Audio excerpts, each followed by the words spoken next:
Seja muito bem-vindo ao Ovinos do Rio Grande do Sul, um projeto da Associação Brasileira de Criadores Ovinos e o Governo do Estado através do Fundo Ovinos. Eu sou Lorenzo Baraldi e hoje eu vou receber um convidado que é apaixonado por campo.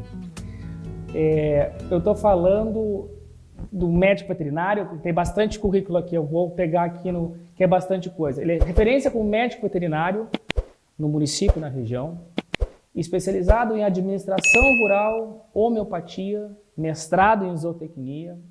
Em Alegrete foi presidente da Associação dos Médicos Veterinários, participou da diretoria do Sindicato Rural e fez parte do Conselho de Desenvolvimento Agropecuário.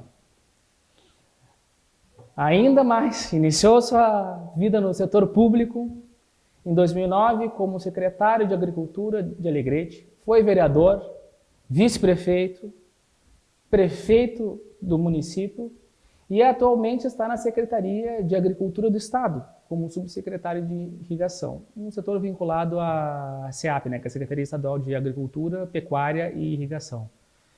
Bastante, acertei? Bastante coisa. Eu tentei resumir, senão ia ficar bastante currículo, né? Bastante coisa. Ótimo. Bom, eu estou aqui, então, essa é a versão resumida, né? Que eu tentei fazer, né?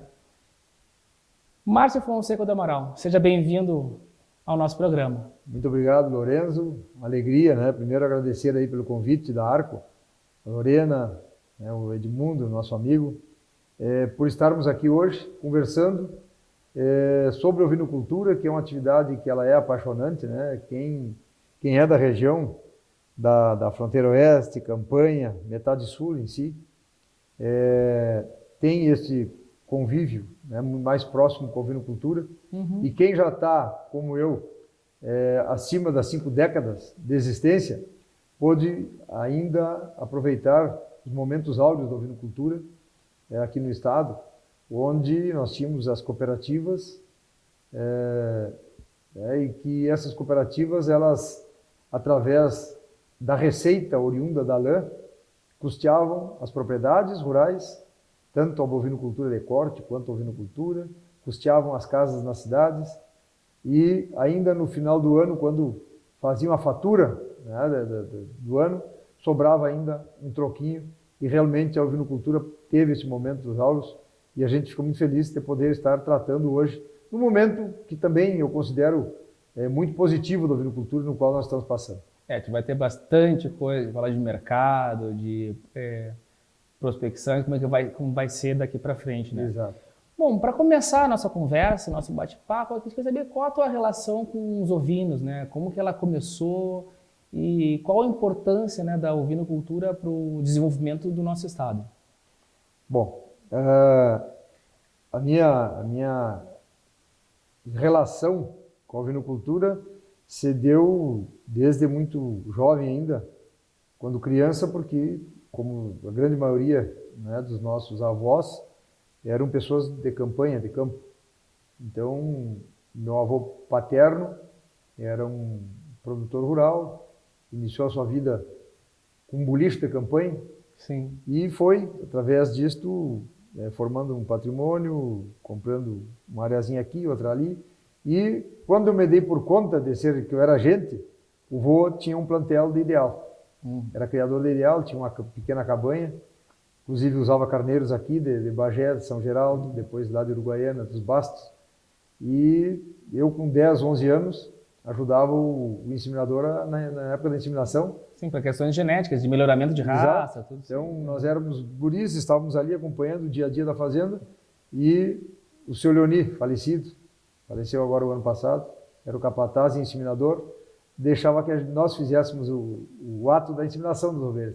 Nós acompanhávamos ali a coleta dos carneiros, separação dos rebanhos, então isso a gente se criou nesse meio. Já começou, né? Então, através da lida mesmo, exato, do dia a dia. E por ter essa criação, a gente acabou, né, indo para o lado da medicina veterinária e sempre foi, né, dentro da ovinocultura também trabalhando. Tem bastante história, né? É tudo sempre relacionado à família, eu já percebi de todas as pessoas que passam, porque sempre tem uma história de família. Isso tem um lado positivo e um lado negativo. Depois nós podemos falar um pouco mais sobre isso também. Vamos colocando, né? Bom, então aproveitando que está falando de desenvolvimento, Eu estava vendo também algumas coisas que eu estava observando das tuas experiências, né, que era do CODEPAMPA, né, que é o Consórcio de Desenvolvimento do Pampa, né? Exato. E falar um pouco disso também, porque eu acho que é uma coisa que foca no desenvolvimento regional, então acho que está bem para uma região agora que vem se desenvolvendo turisticamente, não só como a questão da olivicultura, dos vinhos, né? E também do cordeiro, né? Porque acredito que é uma marca registrada da nossa região. Com certeza. As pessoas procuram, pelo menos os de fora, vem muito mais essa curiosidade de comer o cordeiro. Inclusive, a gente teve experiência já de consumir carne ovina em outras regiões, com outro tipo de alimentação, e o gosto é totalmente diferente do nosso. Então, realmente, nós temos esse terroir, vamos falar assim, né? Sim, terroir, isso, sim. nós não podemos perder isso. É território, né? Exato. É bem territorial mesmo. Até pelo tipo de alimentação mais a pasto, né? Então, isso deixa marcas na carne e que dá todo esse diferencial para nós aqui, que nós temos que saber valorizar isso. E a própria Europa utiliza muito isso, né? Os selos de denominação de origem. Sim. E justamente trabalhar, né, graus de intensidade de sabor em cada época de maturação de cada animal, né? Muitas vezes, como falavas aí da questão do turismo, a gente ouve como justificativa a dificuldade de desenvolvimento do turismo aqui pelas distâncias. Só que o turista ele não quer saber de distância. Se nós tivermos um roteiro, se recebermos bem os turistas, se isso se tornar algo que saia daqui para fora, o turista ele vem de qualquer lugar do mundo hoje, não interessa mais distância. Então, realmente, sem dúvida. Isso é algo que, inclusive, voltando para a questão do CODEPAMPA, eu tive a oportunidade de ser presidente do CODEPAMPA 2022 2023, 2 gestões. Muito recente, né? Sim. Muito recente. Aí, CODEPAMPA, ele é, de certa forma, ainda uma criança que está engatinhando.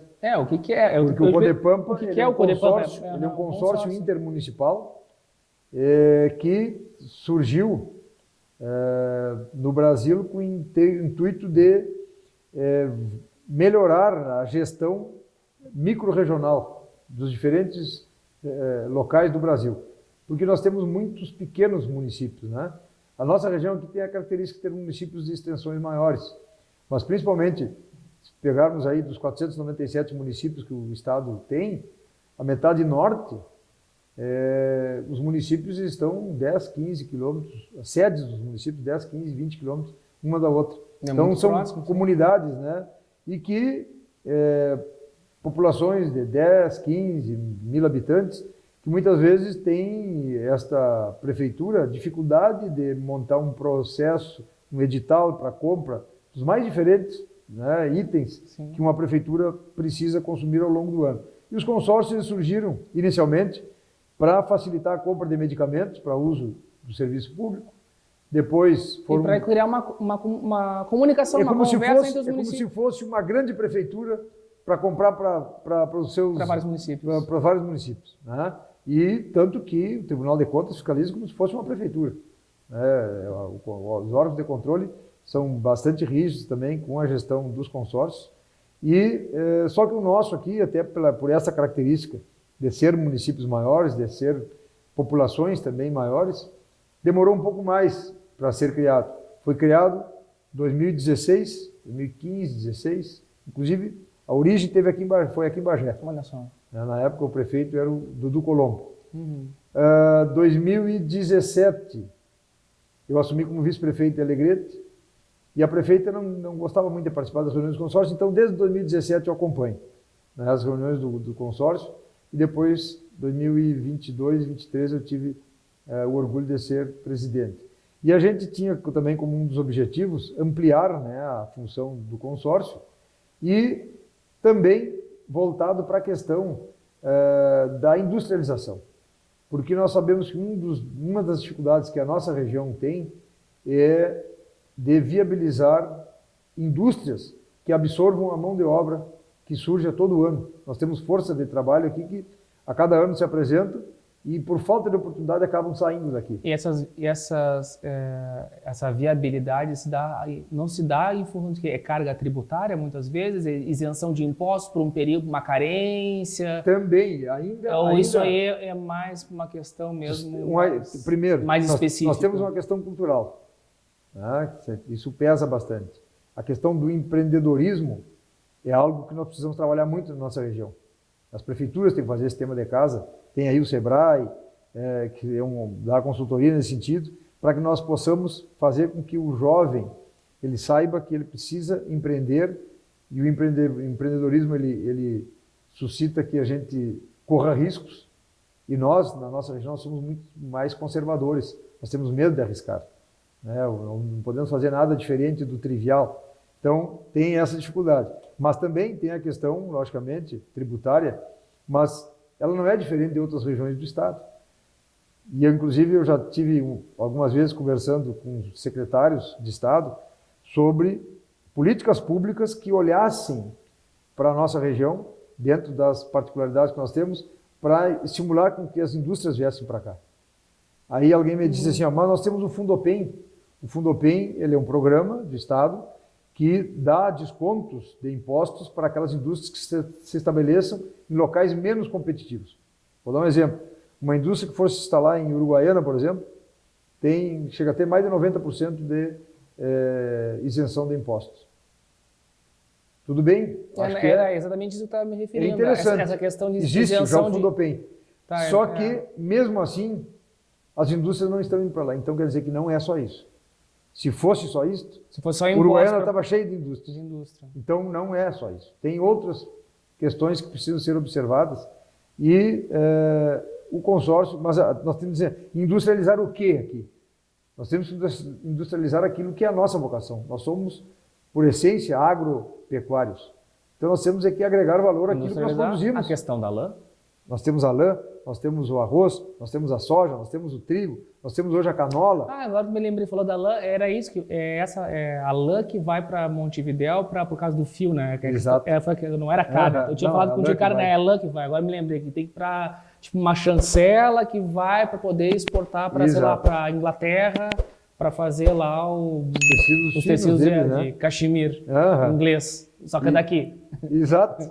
Então, assim, nós temos essa questão e uma maneira que nós temos de mandar, por exemplo, carne ovina ou bovina, mas vamos falar da ovina que nós estamos falando hoje aqui, é com que os nossos frigoríficos ou as nossas indústrias tenham o selo do CIF, que aí pode inclusive ser exportado, ou o CISB, que pode ser enviado para todo o Brasil, ou o próprio SUSAF, que pode ser enviado, SISPOA, né, para todo o estado. E os nossos municípios têm essa dificuldade. Inclusive, na nossa região, considerando todo o consórcio, nós tínhamos o CISB, Alegrete, Rosário do Sul, Livramento somente. E, inclusive, o da Alegrete hoje está suspenso. O pessoal lá está brigando para tentar recuperar. Mas, por que os outros não conseguem? Por essas dificuldades burocráticas, as exigências do Ministério da Agricultura. Então, hoje surgiu uma possibilidade, que é o e-CISB. O e-CISB eletrônica, só pelo nome eu já imagino que seja eletrônico. Ele trabalha mais a questão regional. Então, pode criar um serviço de CISB para todo o consórcio, né? E não precisa cada um dos 16, 17 municípios que fazem parte do consórcio ter o seu CISB, que se torna muito caro. Então, isso, inclusive, está sendo discutido, tá? Já está em estágio bem avançado, para que a nossa região tenha essa condição e possamos, inclusive, vender os nossos cordeiros aqui para outros mercados com valor agregado. Bom, agora só uma pergunta, só a título de curiosidade, porque agora isso vai cair por terra, né? Porque se agora vai ser essa questão eletrônica, isso não vai ter mais. Quando não era eletrônico, antes de ser eletrônica, como é que fazia? Se eu estava em Bagé, eu tinha que ir até o Alegrete para poder conseguir o selo e fazer toda essa parte. Na verdade, assim, esse trâmite, vamos dizer assim, para poder conseguir essa liberação, né? No caso de frigoríficos, ele é mais complicado um pouco, porque se um frigorífico ele abater 5, 6 dias por semana, o veterinário precisa estar presente todo o período que está sendo feito o abate. Então, se tivermos 10 frigoríficos ou 15 frigoríficos, nós precisamos ter veterinários em todos eles durante todo o tempo. diferentemente das agroindústrias, que são visitas periódicas. Então, uma linguiçaria, um embutido, uma produção de charque, não precisa ter um veterinário todo o tempo presente. Uhum. Ele faz visitas esporádicas, a cada 15 dias, e tem que ter o seu responsável técnico. Muito mais com um intuito de verificação, Exato. ver se está tudo ok, então, e algum ajuste. Então, nesse sentido, o consórcio também tem trabalhado para que seja viabilizado e nós possamos levar essa condição aí de produtos com valor agregado para todos os municípios e não somente para 3 hoje que nós temos aí, que é Rosário, Alegrete e Livramento. E como eu disse, Sim. Alegrete, inclusive, agora passando por esse problema aí. Isso vai ser bom porque vai acabar com as fronteiras. Vai facilitar demais. E, lógico, né? O bom da conversa sempre sobre ovinos, cada questão engancha e tá tudo conectado, né? E a minha curiosidade é com relação ao rebanho. Como é que tu vê a questão do rebanho hoje, o rebanho ovino hoje?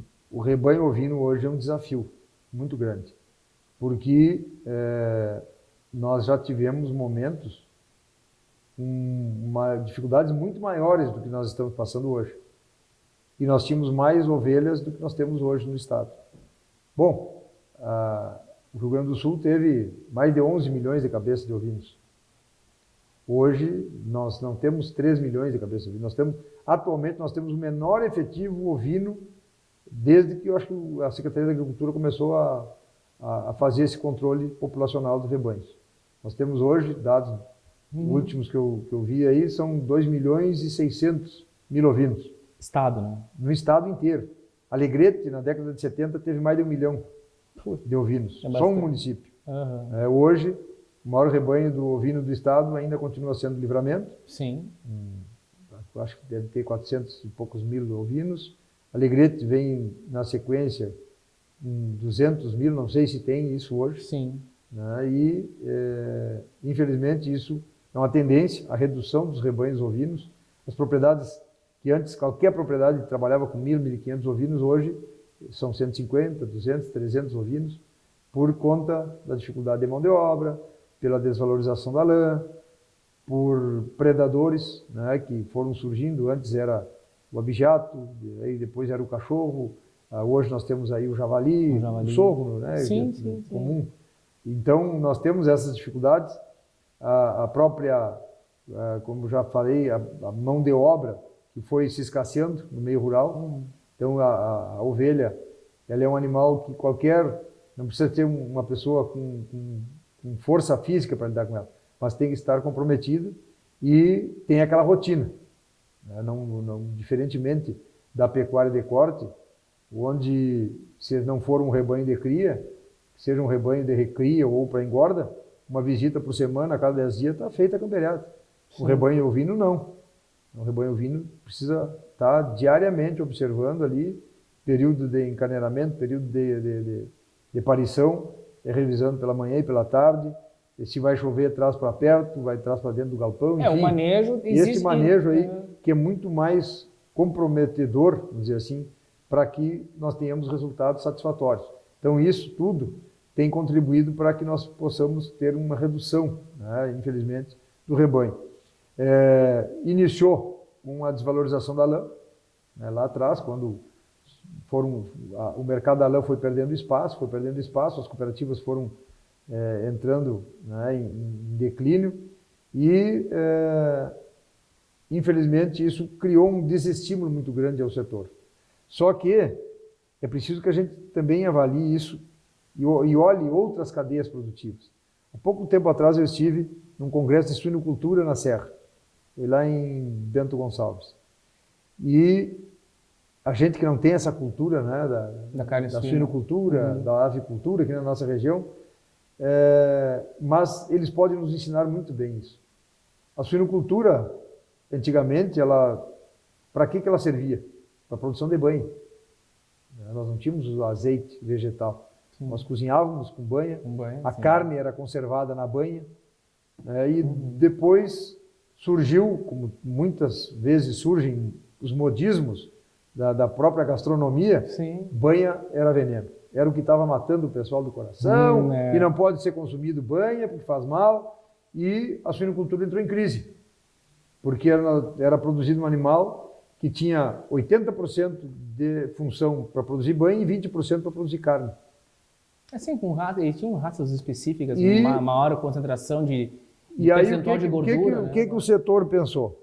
Bom, era o que eles faziam, eles sabiam fazer, não tinha outra atividade para eles produzirem de forma intensiva, num curto, pequeno espaço de área. Foram feitos processos, né, de melhoramento genético, invertendo essa função da suinocultura, e hoje nós temos um animal que produz mais de 80% de carne, menos de 20% de gordura. E hoje, o Brasil é um dos maiores produtores de suíno do mundo. O Rio Grande do Sul é um case de sucesso na suinocultura, diferentemente. Acho que Pelotas aqui, né? Não vou falar nomes porque não vem o caso, mas Pelotas tem frigoríficos que trabalham com... Tem, mas a grande maioria está concentrada na região da Serra. Ah, na Serra.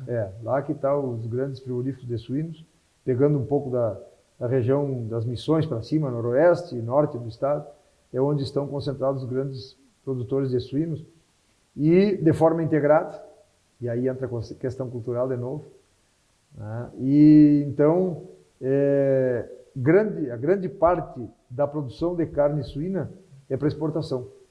Então, nós não ouvimos o setor da suinocultura reclamando de protecionismo por parte do governo, que o governo tem que aportar recursos para garantir preço mínimo, e nós estamos vendo isso, por exemplo, na atividade leiteira. O setor leiteiro está passando por uma crise aí como nunca passou. Sim, tudo acaba se... Por quê? se interligando. Tanto o leite quanto o arroz, nós somos produtores para nós mesmos, nós não somos exportadores. Então, tem um problema de comercial interno, reflete no setor produtivo. A avicultura e suinocultura é mercado internacional, é tudo para exportação. E os produtores estão aí, claro que passaram também por momentos difíceis, mas se adequaram ao mercado e hoje estão muito bem, obrigado. E eu digo que a ovinocultura precisa passar por esse processo também. Não é que nós vamos deixar de produzir lã, não. A lã, ela ainda, como tu disseste, sai lã daqui, vai para o Uruguai para ser exportado. Nós temos ainda um mercado para lã fina, que é um mercado muito valorizado em todo o mundo, né? Mas é um nicho de mercado. Não, nós nunca mais... São produtos com valor agregado. Com valor agregado. Porque eu estava vendo, escutei num jornal, não me lembro agora qual foi, que estava em ascensão o preço do quilo. Não da carne, eu vi no cultura falando de carne. Ah, de carne? Sim, mas aí que tá. Por que eu quero tinha falar? Subido, Por que eu quero falar da questão da lã? É. Porque nós tivemos sempre essa questão por isso que eu disse lá atrás que nós teríamos que falar dos pontos positivos e negativos do fato de nós termos essa tradição na ovinocultura. Porque eu venho de uma tradição de uma ovinocultura laneira. Dos barracos, né, que falam, né? Barraco de lã. Barracas de lã. A grande maioria dos ovinocultores antigos, eles vêm com essa cultura da produção de lã. O cordeiro, a venda de cordeiro para abate era um subproduto Carne de muito consumo. pequeno, né? E ficava no capão, né, para o consumo, e os produtores tinham a caponada lá porque a lã valia. Hoje, esse capão não existe mais. O máximo tem um borrego de 2 dentes. Dali para frente não tem mais. Então, porque o valor de mercado hoje está na carne.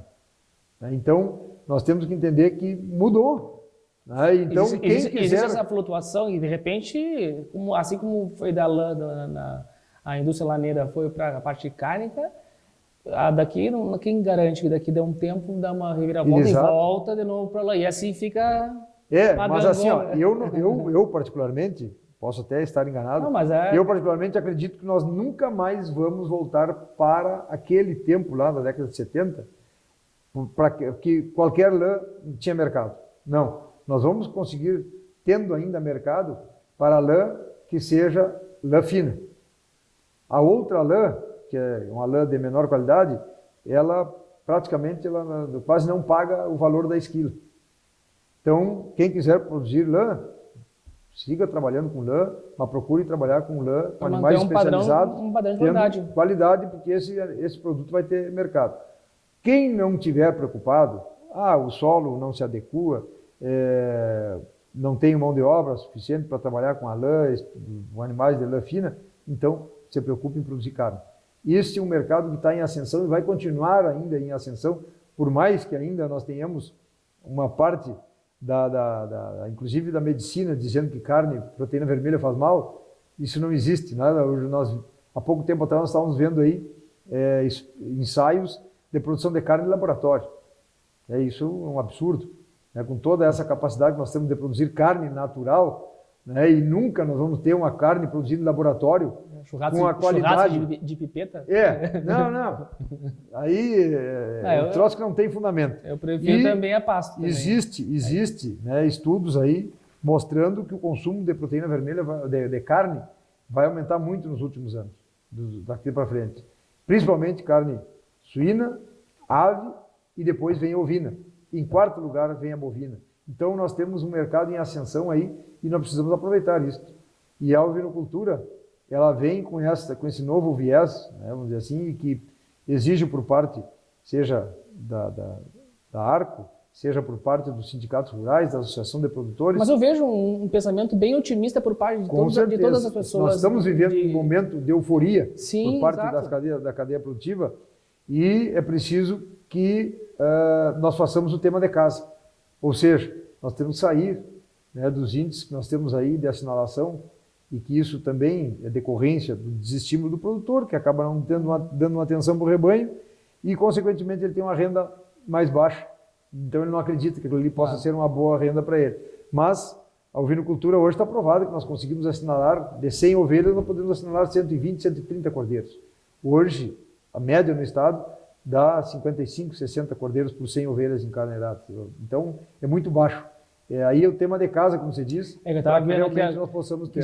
Eu digo, o bom de conversar e cada vez que eu entrevisto pessoas que são do setor, a gente vai sempre vendo que sempre tem um fio condutor em todos os entrevistados, que são produtores ou que tem essa relação com a agricultura. Então, tu estava falando agora com relação a como é que vai se comportar o mercado, o que tem que fazer, e aí já linka direto já para a política pública.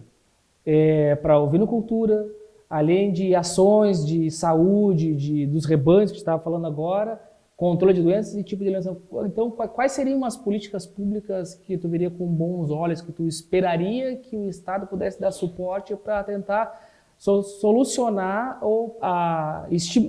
estimular, alavancar toda essa questão de economia no Estado, tendo como protagonista a carne, a ovinocultura, né? A carne, a ovina ou a lã, a ovinocultura como um todo, né? Nós vemos, ou a sociedade vê a Secretaria da Agricultura muitas vezes como vamos dizer assim, um órgão fiscalizador que está atrapalhando, às vezes, o mercado, porque exige um monte de coisa, a agroindústria tem que fazer isso, o frigorífico tem que fazer aquilo. Mas, na verdade, quando nós falamos em saúde pública, nós temos que entender que tudo faz parte de uma grande engrenagem. Passa pela questão de conscientização do produtor, passa pela questão de conscientização do próprio consumidor e do próprio industrial. Porque a ovinocultura ela tem uma característica, e nós falamos já anteriormente, que ela é muito utilizada para o autoconsumo. Porque nós temos, nascem no Rio Grande do Sul em torno de 800 mil ovinos por ano, e que são abatidos nos frigoríficos, tanto com a inspeção municipal, estadual e federal, em torno de 180 mil, 190 mil cordeiros. Todos aqueles selos que a gente falou, do CISB. E onde é que está o resto? Será que estão morrendo tudo? Não, estão sendo consumidos a nível de propriedades. Tem muitas propriedades rurais que não abatem bovinos nas suas propriedades. Abatem ovinos. Tem grandes propriedades que abatem, todos os dias abatem ovinos. Por questão de custo-benefício? Porque a ovelha... Ou culturalmente, então, a gente está falando por cultura ou por uma questão... Boa parte da justificativa para ter ovelha na propriedade é que ela é um animal de porte pequeno e que rapidamente tu faz uma carne ligeira ali. Já tu vai abater um... Porque vira até moeda de troca. A pessoa, o profissional lá, vai Aham. fazer o alambradora, é tantos metros, então a porteira, não sei o quê, e tantos quilos, né, cara? Se o Exato. cara tu pega e vai lá, tu paga com carne ovina. Carne ovina, porque é um E ele já animal... até, inclusive, espera aquilo a aí. peça- e o a cordeirinho, peça- a peça é patrão, pequena. quando é que não vai vir? Exato. Já vira A uma... peça é pequena, fácil de manipular, diferente de uma carcaça de bovino, que tu tem que ter uma capacidade de frio para congelar essa carne, senão vai estragar, né? Então, tudo isso sempre foi a cultura de ter a ovelha para o alto consumo.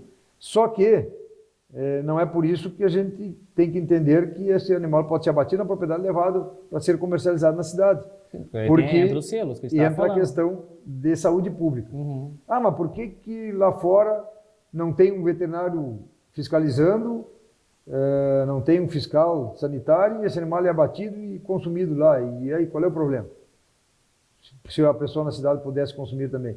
O problema é que nós temos um alto índice de doenças, de zoonoses que muitas vezes passam batidas.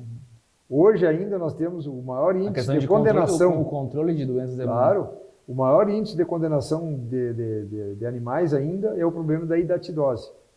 Que Quantas vezes, querendo em viagem, né, para o Uruguai, que tu passava antes da aduana ali, tu passava pela piscininha ali, Aham. né?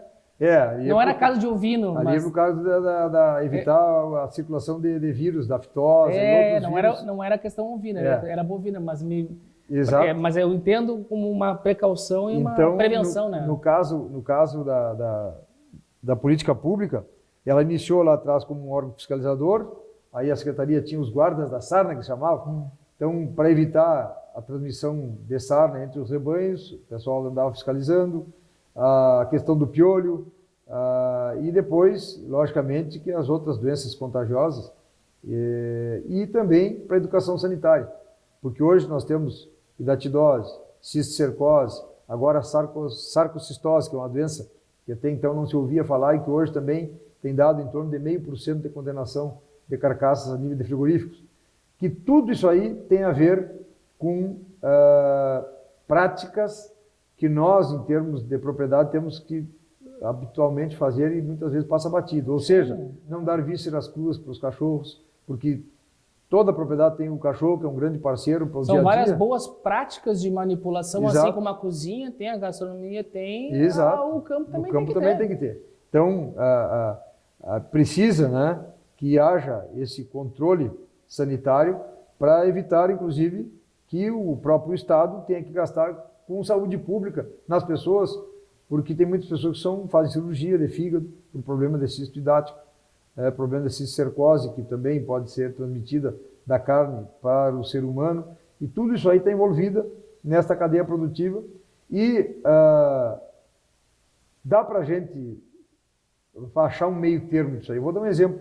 Nós tínhamos lá em Alegrete, temos até hoje, Casa do Produtor Rural. É uma casa no interior do município, na beira da BR-290, que foi criada pela prefeitura lá atrás para que a comunidade tivesse um local que pudesse comercializar melhor os produtos caseiros. Pão, venda de ovos, enfim. E acabava que vendiam... Banha. Acabava que o pessoal abatia ovinos em casa, aves, e vendiam tudo ali. Só que sem fiscalização. E aí entra também a questão da segurança pública. Como é que nós vamos querer que diminua o abigeato se está sendo comercializado carne lá que não se sabe a origem? Não passou por um órgão de fiscalização. Tem que ter um controle. Então, esse pessoal lá teve um problema, a polícia foi lá, multou, tomou a carne, e aí nós conseguimos, na época eu era vereador, nós conseguimos fazer um acerto com um frigorífico, onde hoje eles levam os ovinos dele no frigorífico, pagam, logicamente, uma taxa de abate, recebem essas carcaças lá, foi adaptado um local para eles fazerem os cortes, e ali eles congelam e vendem, e estava funcionando muito bem, obrigado, dentro da legalidade. Logicamente, hoje tiveram que botar no preço de venda os custos, né, que foram aumentados em decorrência dessas práticas ali, mas se achou um meio termo para isso, e hoje se trabalha de forma legal, sem problema nenhum. Então, são maneiras em que a política pública pode entrar aí favorecendo o setor produtivo. Outra forma que tem é através hoje do Programa Nacional de Alimentação Escolar. Nós temos o PENAI, que é a prefeitura, todos os órgãos públicos têm por obrigação adquirir da agricultura familiar 30% do que as crianças consomem nas escolas. Então isso é lei federal, né? E tem o PAA e o PENAI, que são os programas de alimentação escolar e o Programa Nacional de Alimentação. Mas para isso teria que ter volume, né? A gente tem pouco volume, então mais dá conta do... Mas hoje já tem gente se organizando para isso. Então, é um canal de comercialização que, imagine quantas mil crianças são alimentadas aqui em Bagé só na rede municipal. Lógico, hoje nós temos, por exemplo, alguns municípios, lá nós temos também, lei estimulando o consumo de carne ovina nas escolas. Mas tu não pode obrigar uma criança, se ela não gosta de consumir aquela carne ovina. Tem que ser mais uma alternativa. Né? Mas... Mesmo porque não existe, acho, na faixa etária dessa que a gente está falando de merenda escolar ainda o hábito de comer carne ovina. Vai ser uma coisa diferente. Mas tudo questão de hábito, né? Exatamente, é uma questão de mudança de hábito alimentar. Antes, nós gostamos de carne, nós nos criamos nas fazendas consumindo carne ovina. Mas hoje, como não é um hábito tão comum na cidade, o consumo de carne ovina no dia a dia, essas crianças crescem sem provar a carne ovina. Depois de adultos, tu vai oferecer, eu nunca comi, não gosto. É porque ainda é mais fácil, quem que não conhece, quer comprar carne de ovelha, para quê? Conhece ali o Márcio é mais fácil. Exato. Então, no mercado informal, isso aqui e sempre essa questão surge porque as pessoas têm que se dar conta que no momento que legalizar é bom. Mesmo que tenha as taxas, a tributação, é ok, porque tu consegue aí fazer a engrenagem andar. Claro que é. E, como eu disse, né, nós estamos, na verdade, protegendo tanto o que vende a carne quanto o consumidor, né, reduzindo o risco de um consumo de uma carne aí ser contaminado, seja de uma cisticercose, de uma hidatidose, de um sarcocisto, e outras tantas doenças. E valor agregado, porque para não só comer, assim, agora eu vou defender meu lado da gastronomia, porque carne ovina não é só paleta e pernil. Tem vários outros cortes aqui que as pessoas não têm o hábito. É difícil achar, sei lá, um bife capitão, não é comum achar um T-bone, cortes americanos, Agora tu consegue encontrar mais picanha, o lombo, mas mesmo assim é uma coisa muito recente. Claro. E sempre questões de carnes congeladas. É mais difícil ainda, eu digo, o sonho do cozinheiro, né? Sempre tem poder encontrar a carne resfriada. Mas para poder ter carne resfriada tem que ter um volume de venda muito maior para ficar girando. Exato. Então é por isso que às vezes é mais... Eu falo, né, não tem como ter, senão não vai estragar. Eu preciso congelar com todas as questões sanitárias para poder vender, né? Exato. Não, mas é bem isso aí. Então, a Secretaria, ela tem vários programas lá de questão da questão sanitária e também, através, inclusive, do Fundo Ovinos, e aí tem a Arco como grande parceira, Sim. Recursos, né, justamente para fomentar esse setor aí, que a gente vê com bons olhos, que poderá, sim, se tornar ainda uma grande ferramenta de geração de renda nas propriedades. Sim, desde treinamentos, né? Sim, e hoje a gente vê, inclusive, regiões que até então não eram tradicionais na ovinocultura, e até pela questão de não ter a tradição, são muito mais rápidos de absorver novas tecnologias. Então isso é algo que nós precisamos nos antenar aí, porque senão daqui a pouco nós vamos ter outras regiões do estado com tecnologia muito mais adiantada do que nós, aqui da campanha da fronteira, que somos, na verdade, o berço da ovinocultura aqui no estado. Exato, e é que a gente fala brincando, né, entre a gente aqui, não dá para pregar para convertido, né? Tem que pegar e buscar novas pessoas que não estão ainda acostumadas ainda com o consumo ovino e mostrar que a versatilidade desse tipo de carne tem muita coisa. Tanto é que qual é que é a nossa proposta aqui, gastronomicamente falando? É sempre mostrar pratos que são geralmente são feitos com carne bovina e mostrar que tudo que é feito com carne bovina se pode fazer com carne bovina. Tanto é que o prato que a gente vai comer hoje, obviamente, né, é feito com carne bovina, mas comumente é mais fácil de ver ele feito com carne bovina. E aproveitando já deve estar curioso, deve estar com vontade de provar, né? Pra ver Né? Tomar um gole de vinho, tomar um golinho de vinho e provar. Então, vou aproveitar então que a gente está já meio terminando já estamos esgotando, eu acho, né? Estamos no tempo. E eu vou lá rapidinho na cozinha, que faz parte, né? Vou preparar o prato para nós ali e na volta eu já trago ele e faz as considerações finais. Tá certo? Um golinho antes para lá. Cozinheiro também não é de ferro. Viva a vinocultura! Viva a vinocultura!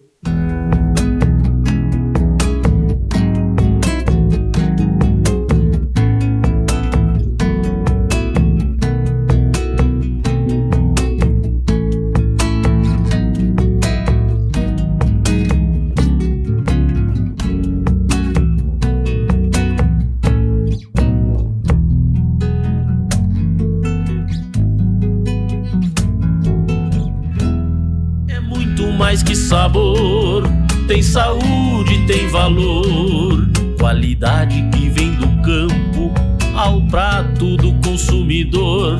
Carne ovina é orgulho de todo e qualquer produtor, nutrição que fortalece, é muito mais que sabor. Olha aí, tchê. É um pratinho campeiro, né? Não é degustação, né? Olha aí. Não é degustação. Tá aí, ó. Almôndega. Quem disse que não dá pra fazer aí, ó? Almôndega de carne ovina. De carne ovina. A receita é almôndega. A massinha, o acompanhamento pode fazer. Eu fiz uma massinha bem tranquila, com manteiga e sálvia. Mas se quisesse ser arroz, também pode ser arroz. Se quiser ser um purê de batata, também dá. E esse é o prato aqui para mostrar a versatilidade. Nossa, que maravilha. Bueno, eu acredito que a gente vai querer depois provar. E antes de pegar e provar esse prato, eu gostaria de agradecer primeiramente tu ter aceito. Eu tô até íntimo, né, chamando de tu, né? Não, mas é tu mesmo. Agradecer por ter aceito o nosso convite, ter vindo aqui no nosso programa. Foi um prazer ter te recebido aqui. E até a próxima, se Deus quiser, que o mundo da ovinocultura cada vez nos conecte cada vez mais, né? Maravilha. E seja cada vez mais próspero. Se quiser algumas palavras antes de terminar o programa, então, suas considerações finais. Na verdade, eu também fico muito grato aí pelo convite, né? E quando nos deslocávamos para cá, a Lorena me disse, não, tu vai ver que tu vai gostar do lugar e lá e do Lourenço. Eu digo, então estão aí porque realmente nós temos essa questão em comum aí, que é essa paixão pela ovinocultura, e que não só pelo sabor, mas também por ser esta atividade tão importante, seja ela da agricultura, pecuária familiar, seja da atividade empresarial, enfim, ela, a exemplo do que a gente vê na Nova Zelândia, por exemplo, sim, né, que a ovelha para eles é tudo, nós podemos sim, aqui no Rio Grande do Sul, fazermos com que a ovelha retome o seu espaço nas propriedades, a exemplo do que já foi no passado. Então, viva a ovinocultura, viva a gastronomia aí, voltada para esse setor. E mostrando que é tudo a versatilidade que, né, como diz o nosso slogan, muito mais que sabor, né? Ótimo. Gente, até o próximo programa. Não esqueçam de clicar no sininho, notificações, todos esses negócios que a gente já sabe como é que funciona o YouTube. Ótimo. Saúde e até a próxima. Até a próxima. Saúde.